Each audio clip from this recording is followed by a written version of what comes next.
Шановні колеги, Dear colleagues, we will continue our round of press conferences, and we give the floor to the Principal Deputy Chief Monitor Alexander Hook.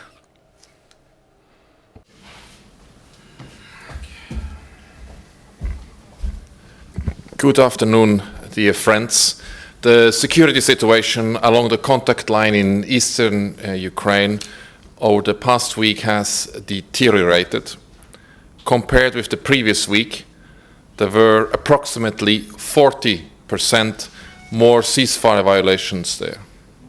We registered 8,264 compared to 5,976 the week before. On average, that's over 1,000 ceasefire violations per day registered by the OSCE Special Monitoring Mission. Donetsk region accounted for some 87% of all ceasefire violations. Of note, Luhansk region saw a five-fold increase in the number of ceasefire violations from 225 to 1,084 this week. The vast majority were in the Solote-Pervomaisk area. Given the freedom of movement restrictions imposed on the SMM by the sides, we cannot say if any of these ceasefire violations took place within the free disengagement areas. There were, however, many quite close to them. In the Solote-Pervomaisk area, for example, 732 violations, including 81 artillery explosions and 8 mortar explosions, were observed near that particular disengagement area. An additional 4 ceasefire violations were registered near the Stanica Luhanska disengagement area. Dear friends, as you can see on the slide here, that should come up, from the graph here on the screen, there has been a steady, unrelenting increase in the level of violence since early September. Both sides increasingly violate their commitments to cease fire. Violence levels now surpass those recorded immediately before the 1st September recommitment to the ceasefire. The sides seem determined to repeat the mistakes of a year ago. Dear friends, it's easy to become immune here. After 2.5 years, the suffering in Donbass is for some people perhaps becoming an abnormal normal, at least for those away from the fighting. But the reality is very different on the ground. The violence we have seen this week does not come without a price. Our monitors this week observed some real facts. They monitored the aftermath of serious incidents in many places all along the contact line, on both sides of the contact line. In so-called DPR-controlled Makiivka, they confirmed that 2 people had been killed. 2 people, like you and me. They were in their homes when 122mm artillery shells struck. In Makiivka, our monitors also confirmed that another 7 residents had been injured. Based on impact site assessments made by our monitors on the ground, it is clear that the weapon systems used could not have been fired from anywhere except within the prescribed withdrawal lines. The sides have agreed to withdraw these weapons beyond these lines. They clearly have not. If this 122mm artillery gun had been withdrawn, these 2 civilians would still be alive. The intention of this withdrawal clause in the Minsk Addendum is to ensure these heavy weapons are beyond the range of the opposite side's line. The failure to adhere to this clause is, of course, one of the reasons why there has been violations of the ceasefire and why innocent civilians are being killed and injured to this day. I appeal to the sides to abide by the Minsk Agreement. It is the only way forward. Both sides have signed on the dotted line.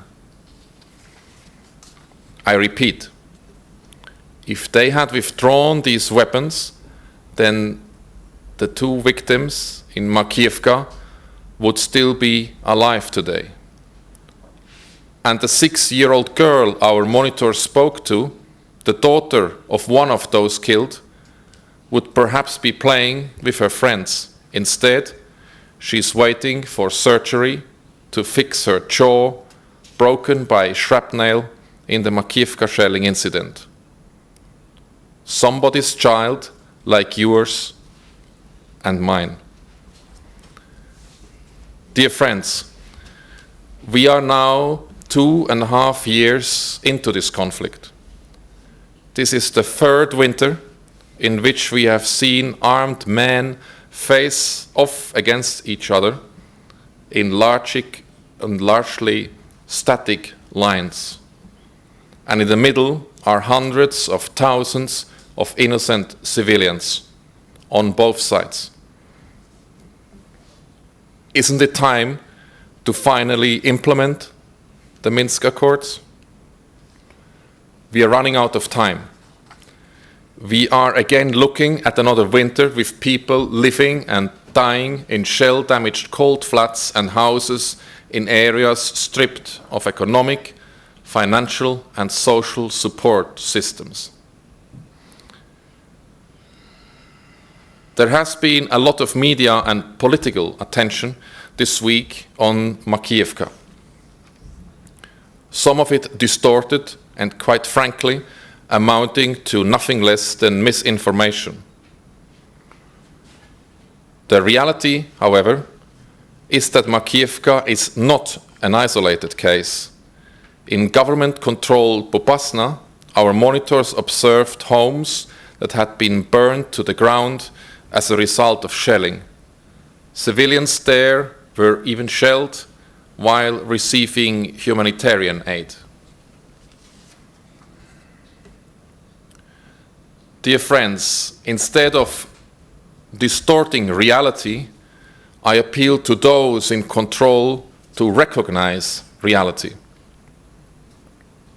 The reality is not perfect for either side. There are compromises involved, but that's the nature of agreements. There is a choice. Each side can continue blaming the other side for what happened in places like Makiivka or Popasna. And this madness will continue, and there will be more victims. Or they can immediately implement their commitments made in Minsk. A fresh start is needed. Minsk was introduced to address an emergency situation. It is high time that the sides recognized that this is an emergency. They must now act to end it. As usual, at the end of my statement, I would like to inform you about the latest mission numbers. As of today, the mission has 685 monitors, of whom 576 are deployed in the east. In addition, there are 317 Ukrainian colleagues and 92 other international staff working for the SMM. Thank you. Thank you, Mr. Hook. There is one question from Ukrainian Crisis Media Center.